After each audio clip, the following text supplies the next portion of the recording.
Welcome to High Stakes. I'm your host, Tracey Devlyn. On this show, I chat with authors about the moments in their stories that change everything, what's at stake, what it costs, and why we can't look away. From thrillers to romance to sci-fi and beyond. Let's get to it.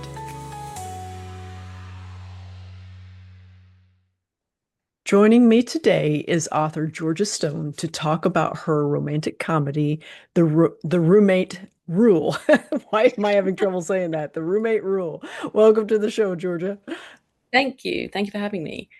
This story, I was mentioning to you before we hit the record. I just love this story. And again, cliche, but it kept me up so late, a couple of nights in a row. And it's such a fun story and so well written in the setting. I love the setting. I had the good fortune to visit Wales a few years ago, and it is just it's so pretty there. And we started on the north end and just kind of came along the coast, and ended up in that Pembrokeshire area. I think was where a lot of the story takes place, and I'm not exactly sure. I can't remember reading an actual town name in the book.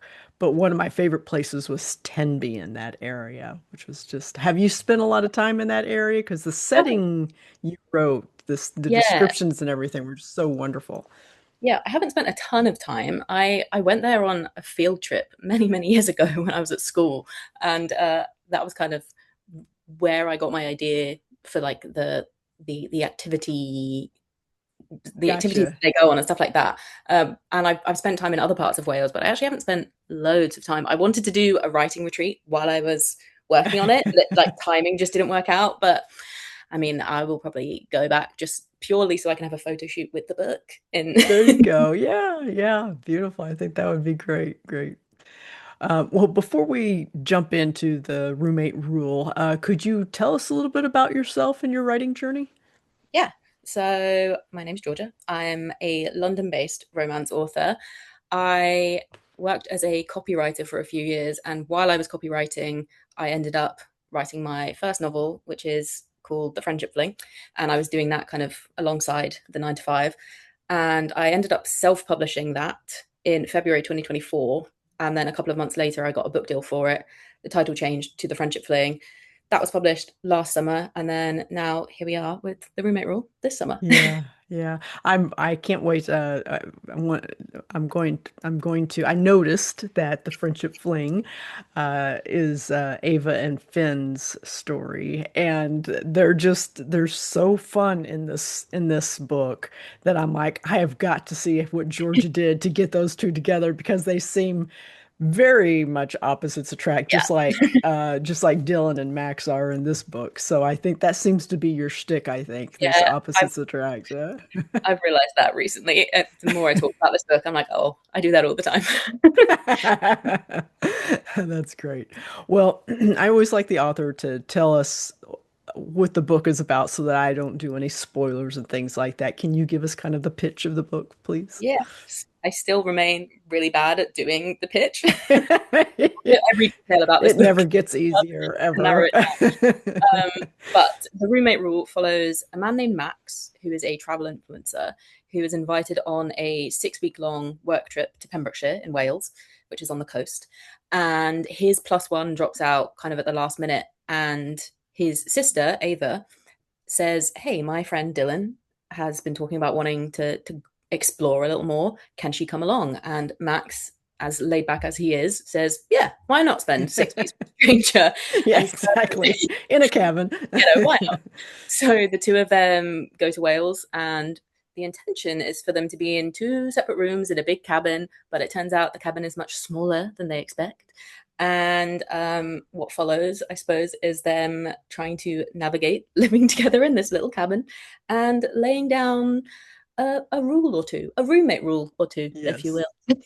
will. Yes, perfect. Yeah, it was great. And those rules kind of change as the book progresses, which was a They lot of do. fun to watch too. Well, you dealt with what could have been a pretty heavy issue in this story, but you let the reader know right away in your author's note that this story won't have an unhappy ending, right? It's going to Mhm. be an HEA for us, which, I really appreciated and I thank you for that because I got to thinking about it later that if I hadn't known that, having not read you before, if I hadn't known that, I think I would have read this story with this kind of low grade anxiety, Yeah. and I think it might have dampened my enjoyment of watching Dylan and Max, and their amazing banter that they do. So I just wanted to mention that because I know as an author sometimes you don't know if you should say things Yeah. like that or what to put in your note and all of that. So yeah, it was very Well, helpful to me. thank you. That was good. I wanted to be very clear about it because I think so many stories that cover similar topics do not end happily, and obviously it's the Yeah. case in real life that a lot of them don't end happily. But this one, I was like, no, just to be clear, Mhm. this is definitely a happily ever after. And yeah, even throughout the book, I wanted to make sure that when Max has anxiety about, you know, things cropping up again, I wanted to make sure that even that you can tell that he's anxious about it just because he's anxious. He's not anxious because it's likely that Right. he's going to struggle with this same thing again. So yeah, I'm glad I'm glad that the author's note paid off in that way. Yeah, yeah, absolutely. Um, so one of the things that I like to talk about on this show is, the story stakes. I always joke, love, death, the fate of the realm. Those are all high stakes in the story. But what I'd like to hear your thoughts are on what was personally at stake for Max and Dylan in this book. So I think, I guess with any romance, just in general, like what is at stake is the the idea that they might stay the same, that things may not, they may not fall in love, they may not become a better person, these things may not happen, and they may just stay stagnant. So I think that's always kind of in the back of my mind. For Max, he very much lives in the present, and I suppose what he doesn't see, but what we as a reader see, or author in my case, what we see is that him being so focused on living in the present may be to his detriment, and that he may be missing out on having a full but maybe quieter life, and a life where he doesn't have to worry so much or doesn't have to be so intent upon living in the moment and taking every single second as it comes. So I guess, yeah, for him it's just his future is at stake, and kind of the opposite, I feel, is the case for Dylan, where she's really good at planning ahead. She has this idea for her future, Mhm. but it wasn't necessarily a future that she ever actively wanted or felt like she was going to like really enjoy. It was just something that she kind of feels like she should do and Like have. an obligation, really, a duty. Yeah, Yeah. Hmm. and in or like throughout the book, we see them sort of exchange these ideas of future and present, where Dylan does take Max's skill at living in the moment and just relaxing a bit. And so for her, yeah, it's about her not going back to London and being in exactly the same position she was in before, and just kind of neglecting herself just in favor of living this future life that she has just had in her mind the whole time. Hmm. Yeah, I liked again, I'll try to be careful about spoilers and things, but I really liked how each of them rubbed off on the other, Yeah, with her tidiness and his untidiness and like you said, where she's taking chances and he's encouraging her to do that and to think of herself more, because she has this little sister that she has looked out for and really kind of helped raise because her mom, not through neglect, but because her mom has worked, and it was hard for her to be there for them and things like that. And the dads they're not in the picture, right? yeah, So yeah, so Dylan has taken on this responsibility, this incredible responsibility, and she's good at it. She really leans into her skill set, and but yeah, it was I really loved how you just gently, subtly let them kind of rub off on each other through the story. That was great.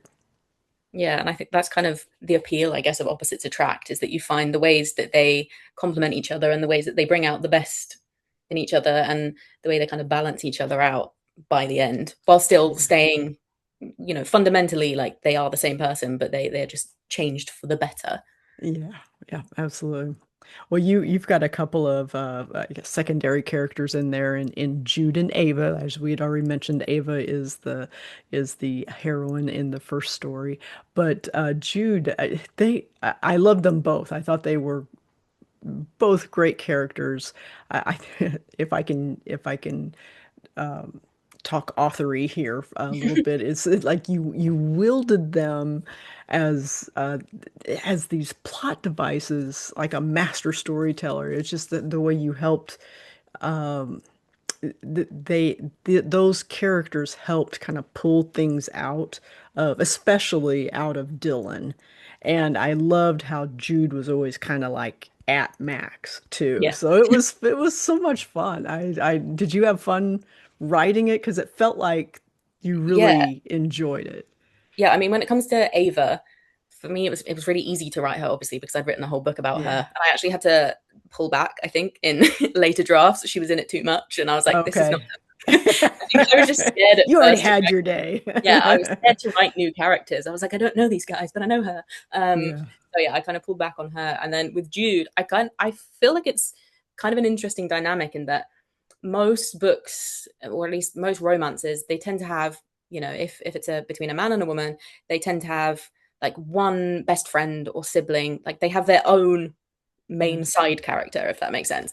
Whereas I think in this case, Jude is the main side character for both Max and Dylan, because she knew Max before they went on the trip, Yeah.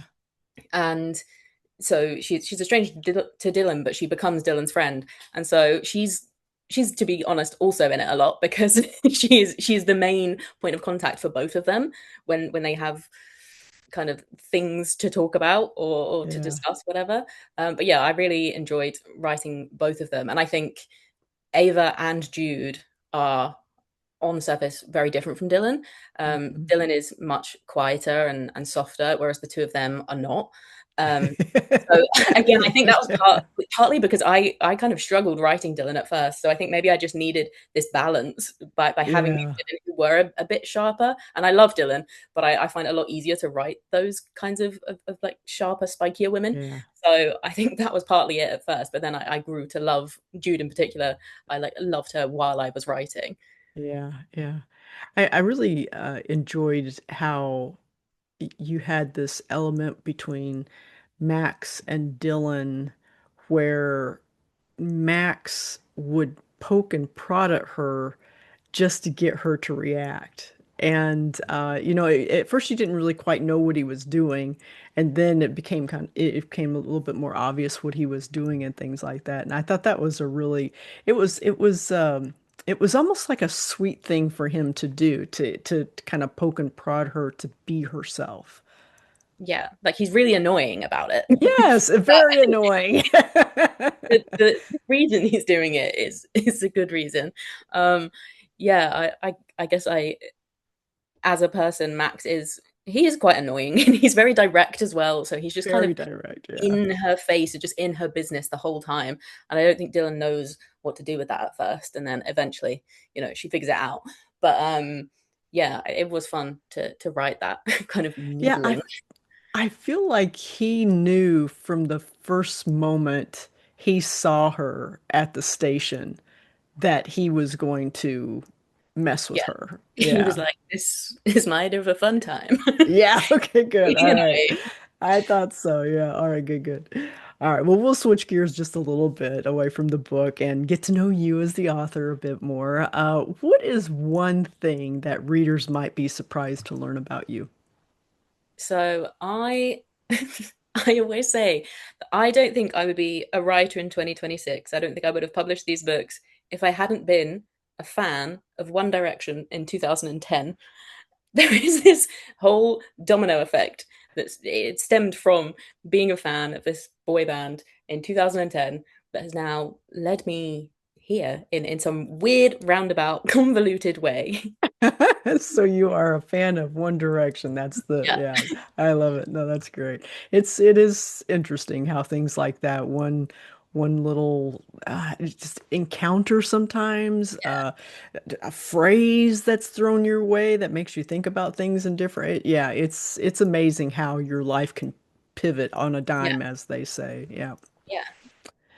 Well, what is your, maybe you don't have kind of like a tradition going yet, but I'll ask anyway. What is your favorite thing to do when you finish a book? You know, how do you celebrate or treat yourself, or do you? Um, I guess well, close my laptop and close all of my 500 tabs. That's the Yeah. first All right, step. do you do that too? Oh my Yeah, gosh, I've got I so need, many tabs I open just right need now. everything gone. I feel like it's cleared the tabs in my brain as well. Good. Yeah, I do that, and then I don't know, maybe I'll order some food. It depends. All I look forward to by the end is closing my laptop and not being on it for a little bit because I love writing, but then you get to the end and you just feel like Yeah, your brain's been scooped out and you just need a absolutely. bit of time to not be working on it. Yeah, absolutely. Because by the time you have closed that laptop, you've probably read that manuscript, you know, three, four, five, six times. Depends on how many drafts you do. So Yeah, you get kind of, okay, let's face it, you get kind of sick of it after a yeah, while, don't you? 100%. Uh, oh, great. Well, before we go, can you share what's coming up next? I have to ask, are we going to see Jude maybe in a future What can I book? I say? don't I am editing something as we speak. know. I Okay. paused that to do the podcast. Um, I'm editing something as we speak that I think people will be happy with. But currently, it's still up in the air as to what will happen and where it will go. All right. Okay, gotcha. I gotcha. All right. Being So as it's a vague as work in possible. progress. Yeah. Wonderful. All right. Well, folks, be sure to order your copy of The Roommate Rule today. You can learn more about Georgia by visiting her website at georgiastonebooks.com, where you'll find all of her social media links, and then be sure to also sign up for her newsletter while you're there. Georgia, thanks for taking time to chat with me. I know it's probably in the evening over there where you're at this moment, so I really appreciate you taking the time, and it was really wonderful getting to know you. Yeah, thank you. Thank you for having me. That's it for today's high stakes story. Follow the show so the next episode lands right in your feed. And if you enjoyed today's chat, a quick rating or review helps new listeners find us. Visit tracydevlyn.com/podcast for show notes and links to today's amazing guest and their fabulous book. High Stakes is a proud member of the Authors on the Air Global Radio Network. Thanks for listening. Until next time, enjoy the adventure, everyone.